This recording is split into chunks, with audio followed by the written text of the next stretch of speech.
Hello, folks. Namu Myoho Renge Kyo. First things first. Several of you have been emailing me of late, asking questions about certain books, literature, quotes, aspects of Buddhism, my own statements, and what I've meant by things that I've said.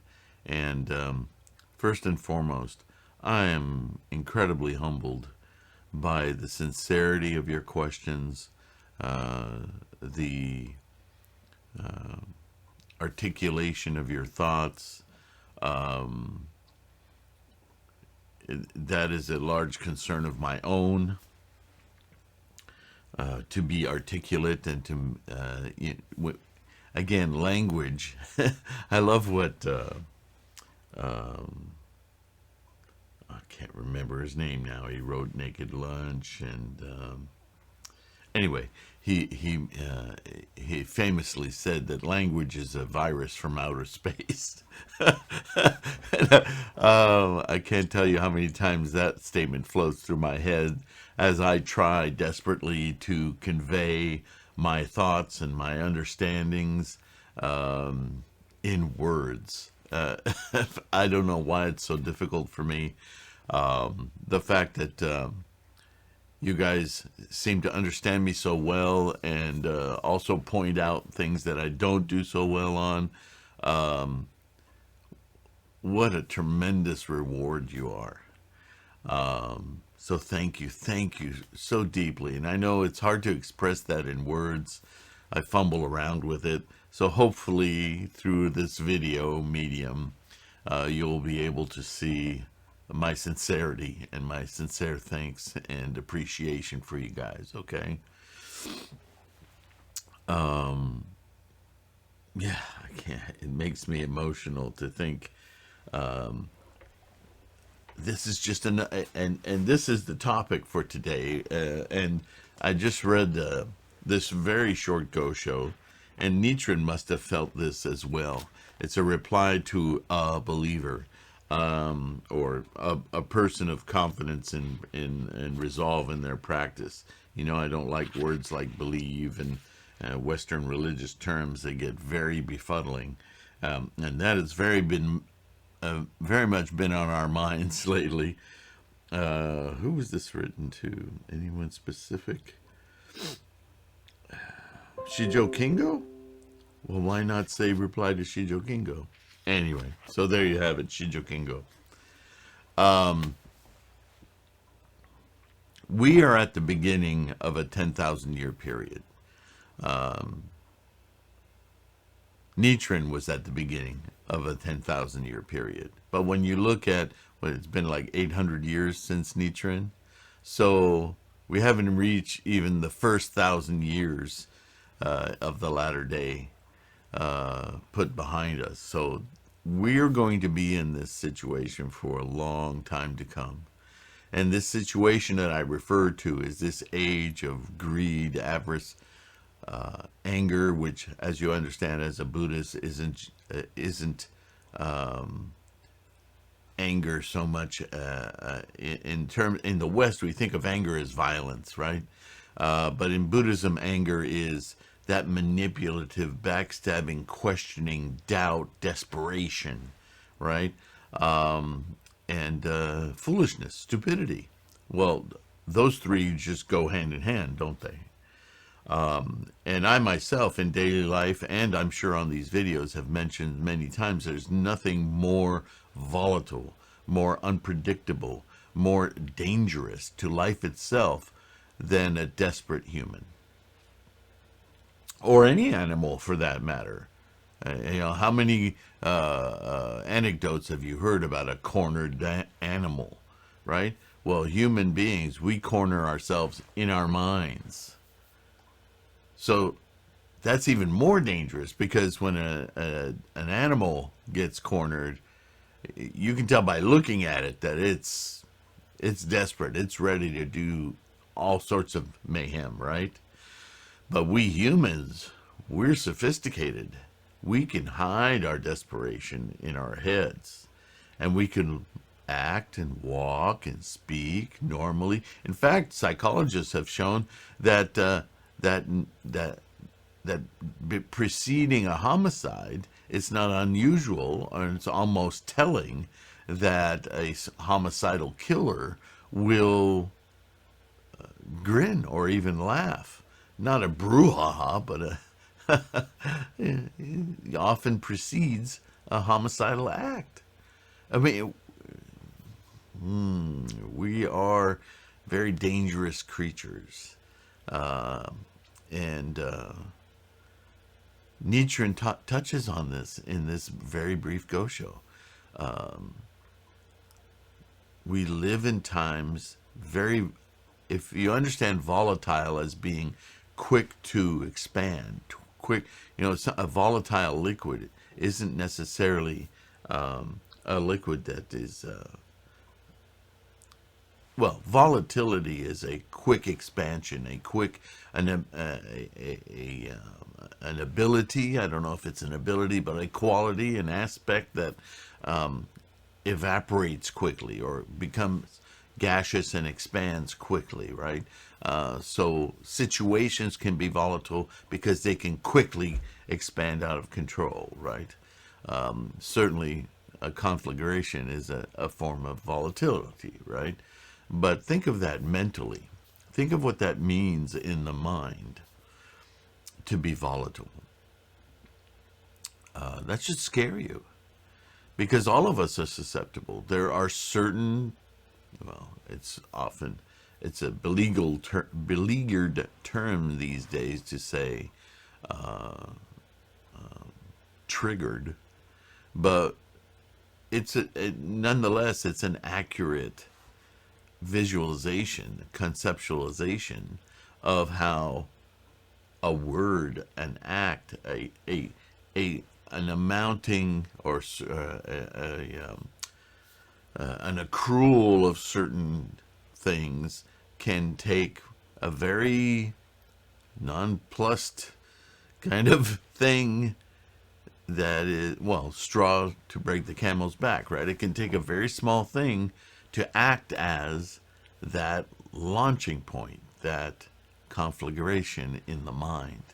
And at that point, there are no rules, right?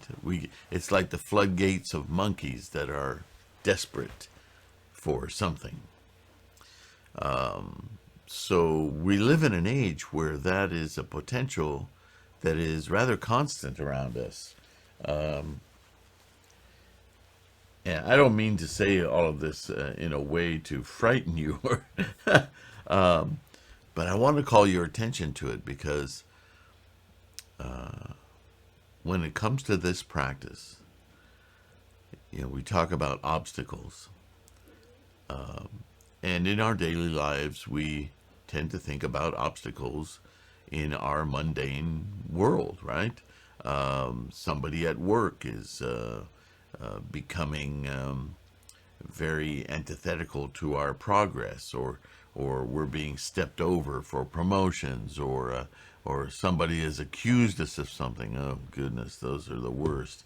Or maybe you're having to answer for something that's gotten out of hand in a courtroom setting. Maybe it's a legal matter. Maybe it's a relationship matter. Maybe it's a tragedy. Maybe you've lost a loved one. Obstacles come in for our attached human reality. Obstacles are constant. They're constant. We may not view them as obstacle immediately, but as a Buddhist, an obstacle is simply anything that mentally disturbs our path to awakening.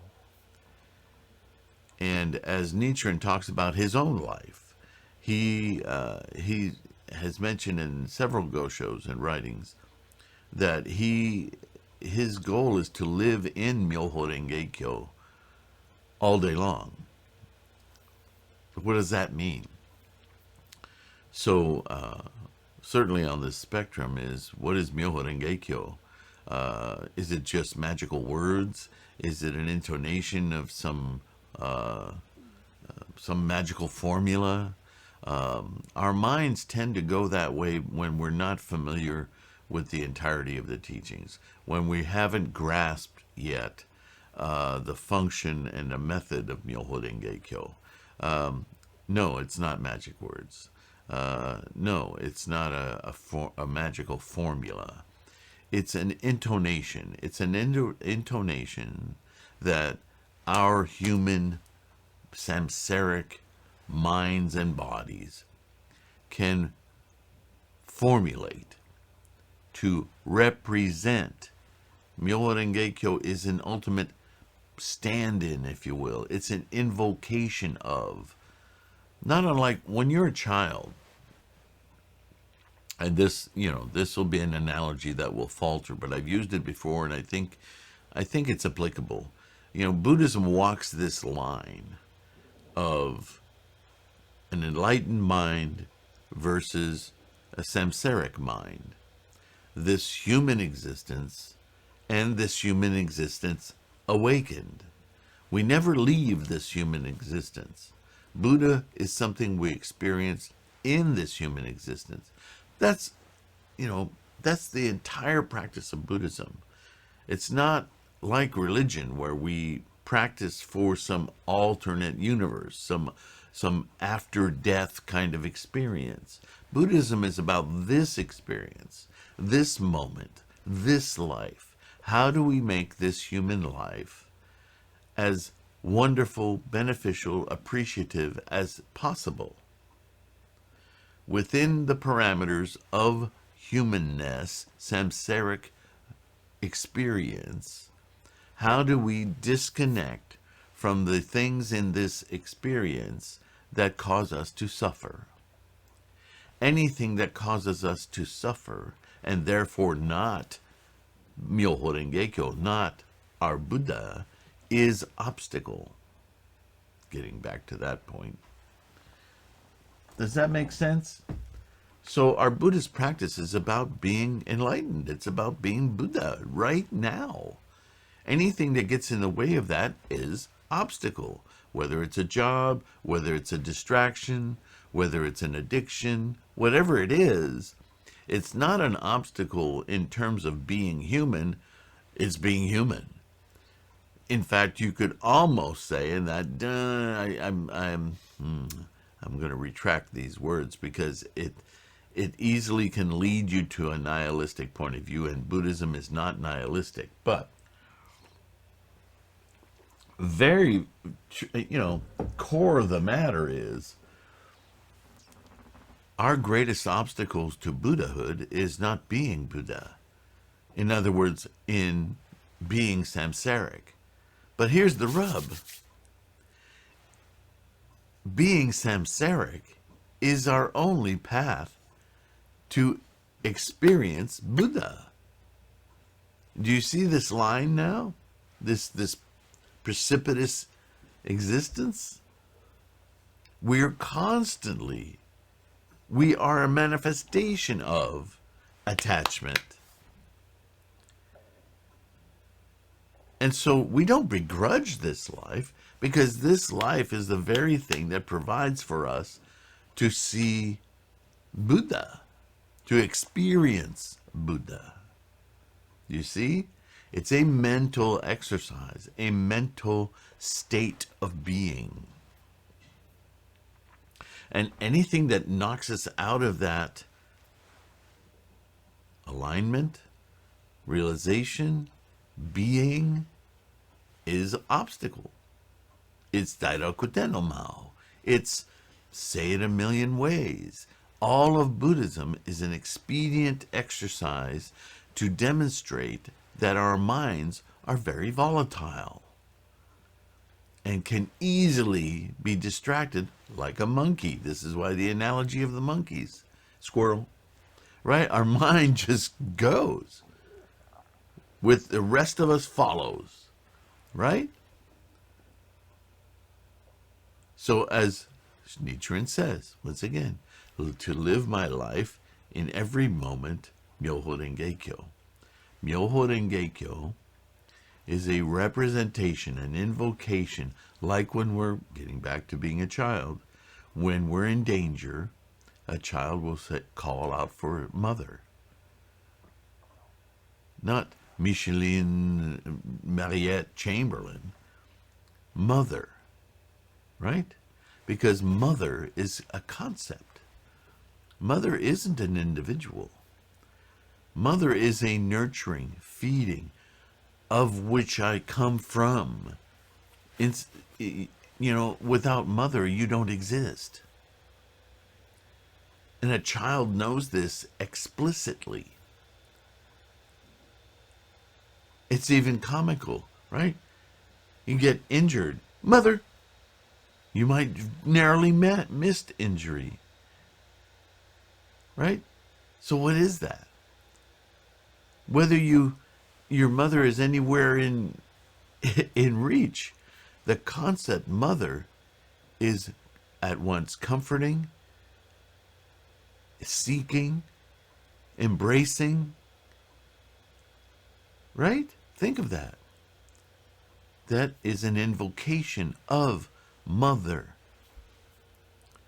for protection, for reliability, for confidence, for protection, all of those things, right? How much more powerful an invocation is to call forth Buddha. But what is Buddha? Do you have any concept of, we have concept of mother because we came through one. Not to be too visceral, but really. In a much larger sense, we came through Buddha, but we don't have a visceral samsaric reference for Buddha. So how do we invoke something that immense without some kind of a samsaric attachment to something? And there's that line again. What we're trying to invoke, what we're trying to get, is a mental life condition. It's a conceptual experience. And so how do we manifest that conceptual experience without some kind of exploratory explanation? This is what expedient means are. All of the teachings of Buddhism are about helping you to conceptualize this Buddha within your own samsaric experience. That's why it's individual. And when we look at that, when you get, another analogy. When you get a master's degree, for some of us we get an immediate visual or reference of experience from that. For some of us, that seems like some other lofty elite thing we'll never see in our lives. Well, think of a high school diploma then. Or think of the award you got for the science fair, or the trophy that you got for some sport activity. Think of anything where you've been certified with this level of accomplishment. This knowing. It's not until you reach that level of accomplishment, whatever it is, that you then understand what it is to reach it, right?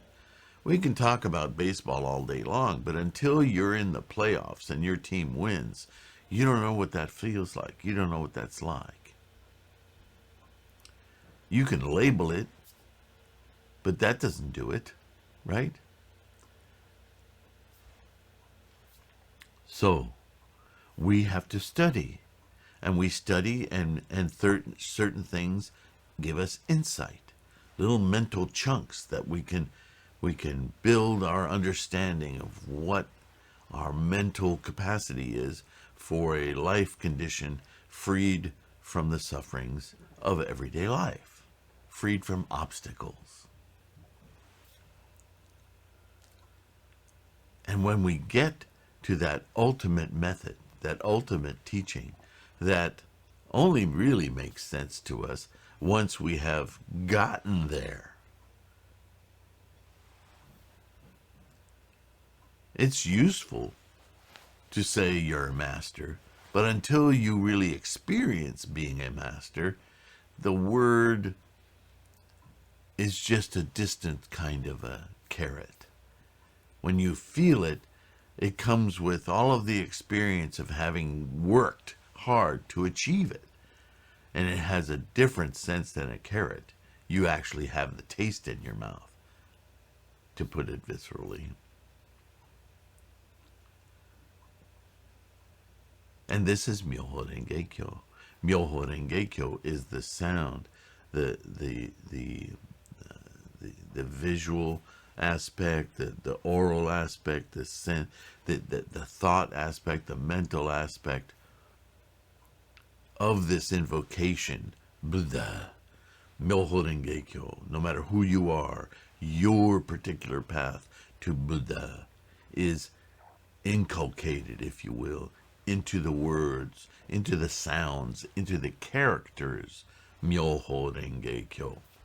Because those characters are constructs. They're constructs of all the teachings that bring you to that final method. And ultimately, that method is only a method. It's like a ladder. A ladder is a useful tool, but only if you want to get on the roof. It is your determination. It is your ichinen, your resolve. I will get on that roof. Now the ladder has meaning. I can hand you the ladder all day long. Chant Myoho Renge Kyo, Namu Myoho Renge Kyo, Namu Myoho Renge Kyo. Okay, yeah, great ladder. But until you visualize in your mind being on the roof, being Buddha, now that ladder is an expedient like no other. It gets you there immediately. It surpasses the ladder. It's like springs under your feet. It's like levitation. It puts you on the roof. Myoho Renge Kyo, I'm on the roof. This is Myoho Renge Kyo. It's not magic words. It's not just the sounds. It's all of the scholarship, all of the concept, all of the understanding, all of the resolve, the desire to be free of our sufferings, of our obstacles, of our distractions. Because right now, in this moment, in this life, as you breathe, you are in Buddha. The only reason you don't sense it, realize it, experience it, is because of all this other samsaric attachment.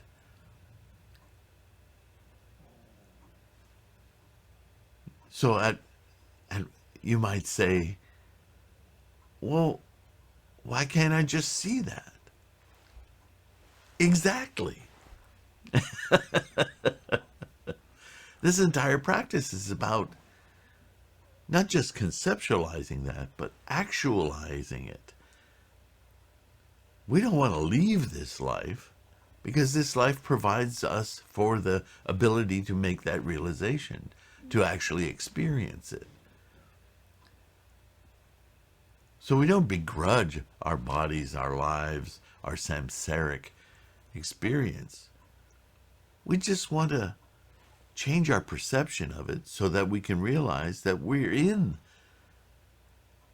the pure land, the wonderful place, with all those descriptions we read of in the Flower Garland Sutra, with all of the wonderful stories we hear throughout the expedient means, and even the Lotus Sutra itself, with flower petals falling from the sky and large fields of blue, and that's what we're in. We just don't perceive it that way because of our attachments.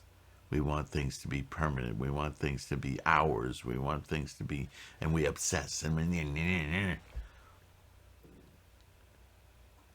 You could almost hear an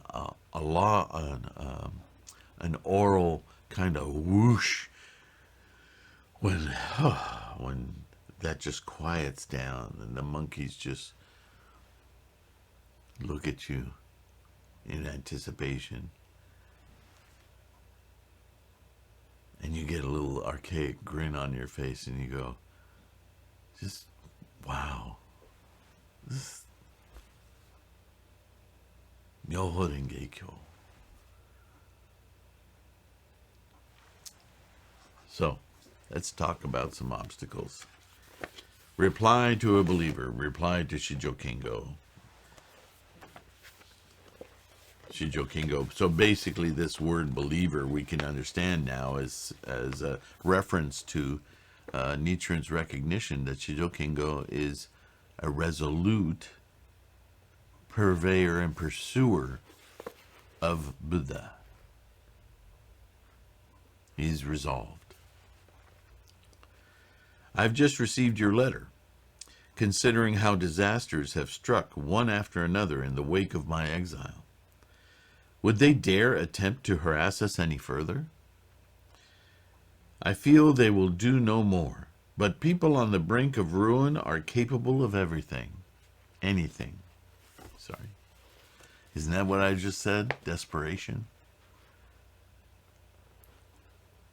Should some persecution be about to occur, there will certainly be signs. We'll see it coming. We'll see the growling dog with foam at the mouth. We'll see the cornered animal, right? Even if I were to be exiled again, it would bring me 100,000, 10,000 million times greater good fortune than if my teachings were to be accepted. Again, don't be confused by this. Nichiren is saying, look, in light of everything that's happened in my life, the attempts on beheading me, on exiling me to Sado, and so forth,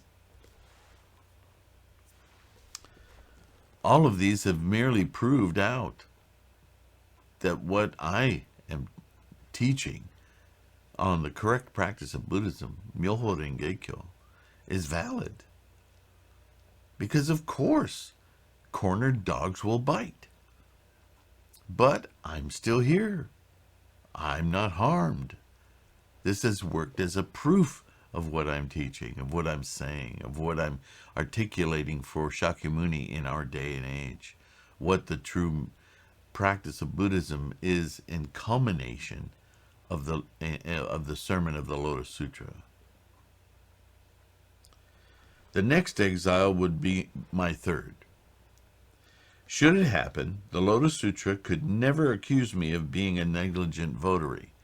In other words, Buddha itself, not himself, itself, the life condition of Buddha, could never begrudge me, for that obstacle would be more proof that my Buddha nature is much greater than any obstacle I might face. I might well become heir to the rewards of Shakyamuni, many treasures, and Buddhas of the 10 directions, as well as those of the countless bodhisattvas of the earth. How wonderful if that were to come about. So what does that mean? Counter to what some groups would tell you, Nichiren never ever asserted that he was the Buddha or a Buddha or the original Buddha. Nichiren here is talking about what if if I were to be exiled again, would be the final straw, as it were, to my achieving the historical heights of Shakyamuni Buddha himself. What if I would be in this life completely immersed in my Buddha mind, my Buddha nature, without any more sufferings? While these people try to impose, quote-unquote, suffering upon me, I simply wouldn't experience it. I would just be Buddha. Wow, wouldn't that be amazing? So Nichiren is He's kind of fondling this idea. What if that happened? Because obviously he doesn't feel that he is an instantiation, a full manifestation of Buddha-ness. He is still a practitioner, still a human man practicing, devout, espousing, and in every moment of his life working toward staying in a Buddha state. And that by itself, my friends, is our practice. We don't practice to suddenly levitate in the middle of a room and go, ha ha, I'm here. That's a fantasy. But if in our minds we can adhere to the qualities of being Buddha, our lives are immeasurably benefited. Those are the rewards of practice of Buddhism. Is that things, little things, big things, they just don't affect us anymore. Or if they do, they're greatly minimized. That's what it is to exercise and develop that muscle, if you will, of brain that is our Buddha mind. Something not in this body, but of this body. Right? I will follow in the path of the boy snow mountains and live as did Bodhisattva, never disparaging. In comparison to such a life, how wretched and meaningless it would be to fall victim to an epidemic, or simply to die of old age. Right? Once again, a reminder that in Buddhism, in our Buddhist practice, to fall ill, to die, not least of which to take one's own life, is the most horrendous obstacle. Why? Because it's an obstacle to our mental life condition of alleviating suffering and being in our Buddha state. It's hard to be in your Buddha mind when you're on a deathbed or very ill, right? Because every moment is a focus on treating symptoms and getting better, and it's hard to get away from those distractions to be in a Buddha mind, and yet we must persevere. I would far rather suffer persecutions from this country's ruler for the sake of the Lotus Sutra, and thereby free myself from the sufferings of birth and death. Does that mean he's expecting to die to free himself from birth and death? Not at all. This is a misunderstanding of birth and death, as I've explained many, many, many times. Birth and death is a moment-to-moment thing. This moment arises, a birth, and this moment passes, a death, and into another birth and a death, the cycle, birth, death, birth, death, birth, death, right? So if we're persecuted, if you were to be put in jail tomorrow, it would be an opportunity for you to focus all of your mental energy on Buddhahood. Because what is jail but an isolation? What is isolation but an opportunity to meditate with free of distractions? I'm not saying go ye forth and be arrested. But hopefully you understand that what Nichiren is saying is far better for me to be incarcerated than to fall sick or die of old age, because it'll redouble my efforts of Buddhahood. It'll have an impact on Buddha and the teachings of Buddha and so on and so forth. See, and this is what is meant by letting go of our preoccupations, our love affair with this body. Incarcerate it, put it away. Doesn't matter, because that's not where value is. That's not where my greatest reward is. The greatest reward is in my mind. Myoho Renge Kyo is in my life state of being in Buddha.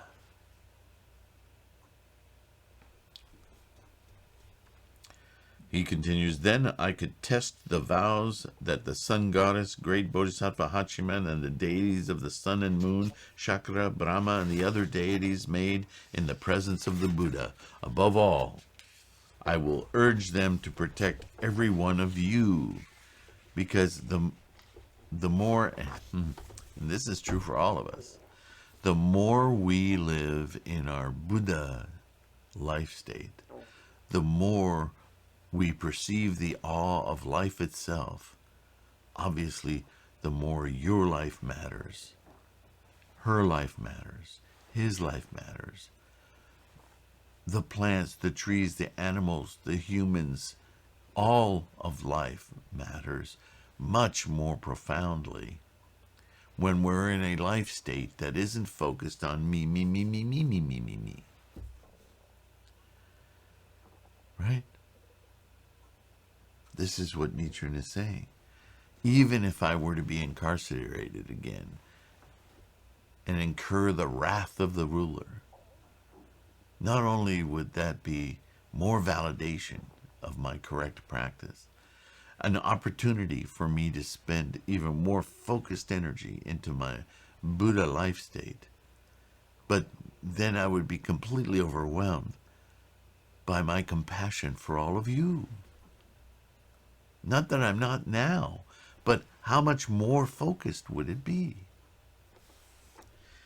If you continue to live as you are now, you remember this whole saga with Shijo Kingo, a samurai, his Lord Emma, on the fence with him, but absolutely desperate to keep him by his side because of his medical prowess and other reasons, but always the enemies of Shijo Kingo, the other samurais who are plotting against him to get his favor with Lord Emma,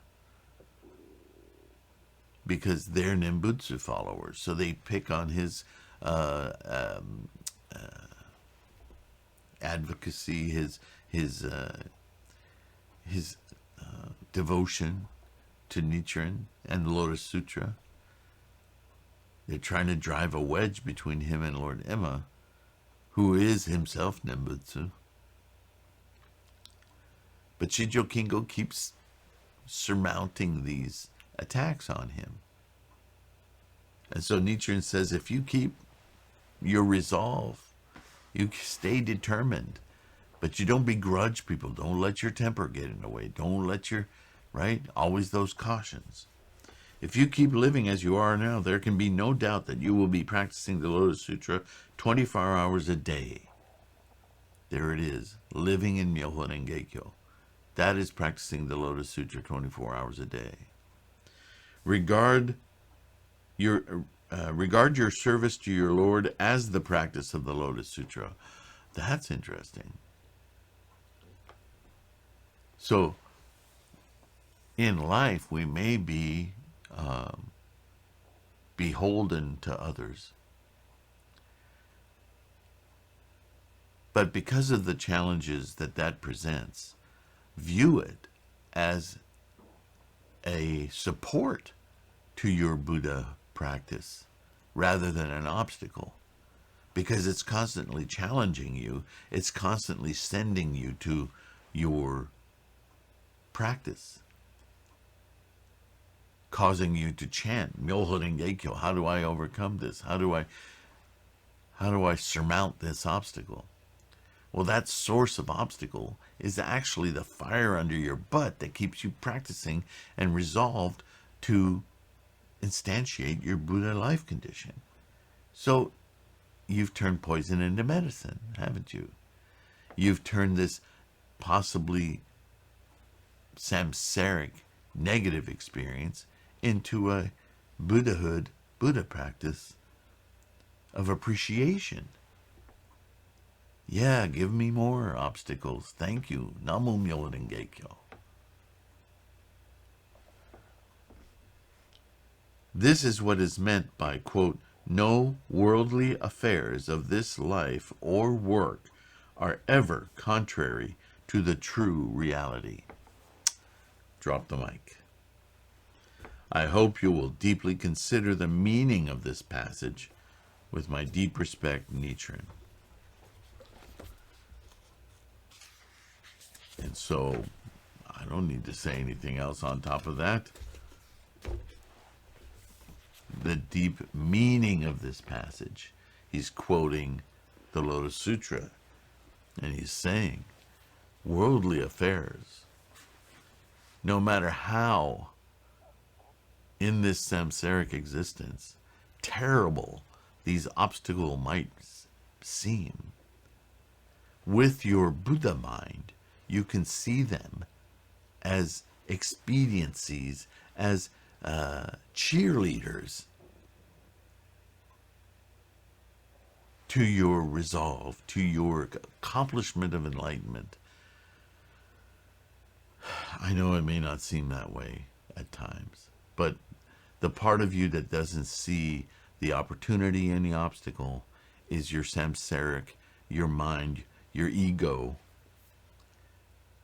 that just doesn't like anything but whipped cream and party favors.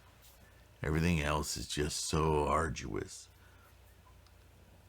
And this comes back to the central point, does it not? Buddhism is about living this life well. And a huge component, if not the main component of living life well, is not letting it get to you. Get to you. You, your true self, is your Buddha self. Your unencumbered, unattached, uninfluenced, beatific vision of an appreciation, more to the point, of how wonderful this process of life is that we're just this little bubble of. How amazing is this? Keeping that in mind is the biggest struggle we have as human beings. And so what is Myoho Renge Kyo? It is an anchor. It is a pointer. It is a tool, a method for us to remind our mind. Oh yeah, Buddha. Oh, this is crazy. I can't stand it. Oh, Myoho Renge Kyo. Myoho Renge Kyo. Give me clarity. Let me grab onto my Buddha mind and push this mind of suffering and distraction and pain away. Not destroy it, not get rid of it, because I'm in it. But let me experience this with appreciation and clarity, that it doesn't, in the grand scope of things, it doesn't affect this amazing life. I hope that helps. It was interesting to run into this little go show here in the midst of all the recent emails I've gotten. I guess we've all felt this pimple growing. I hate that analogy, but it's so personal. Anyway, again, I can't explain my appreciation for you guys participating, all in the desire to strengthen your practice. That's what I'm awestruck by. So keep doing it. Please, strengthen your practice every day. Stay healthy as you possibly can. Appreciate those around you. It doesn't mean you need to run up and hug them and kiss them and pat them on the back. Some people you need to appreciate from a distance. And I'll let you devise what those relationships are in your life. But appreciation nonetheless. Be awed by those who wish you harm rather than reflexive. Right? Namo Myoho Renge Kyo. I want to end on a positive note. I didn't like what I just said. It's kind of negative. But it's a realization that everybody really has the potential to send you to your Buddhahood. Not least of which is yourself. So Namo Myoho Renge Kyo. Let's make this year a steady accomplishment for our enlightenment, our life condition of Buddha. And now I'll be quiet and let you just go chant, because that's what's important. And I'll see you in the next one. Thanks so much again. Love the emails. And stay strong. Thank you, Bonnie. Thank you, John. I feel like Romper Room when I do that. Really, thank you guys very much, all of you.